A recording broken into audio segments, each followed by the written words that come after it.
But the ancient Hebrew concept of a judge is one who restores to life.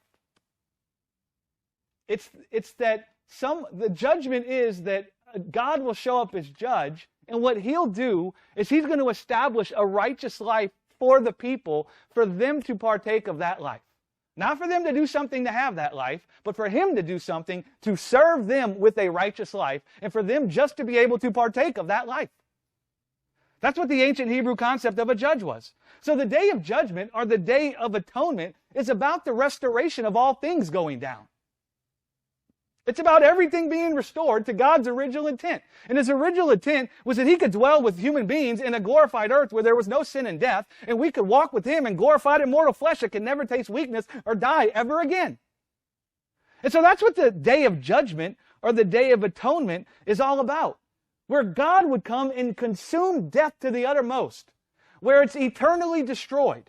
Just like we see in the body of the Lord Jesus, when God raised Jesus from the dead, and death was completely and utterly destroyed from his body, never to be able to come back into it ever again. Father, Father. Jesus was awakening to judgment on the cross. And he cried out, Father, Father.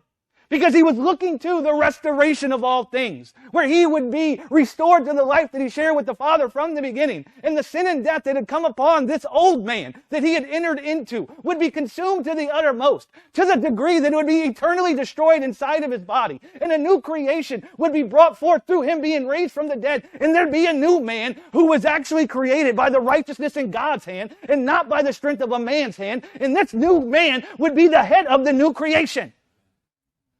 And so that's what he's busy thinking of on the cross.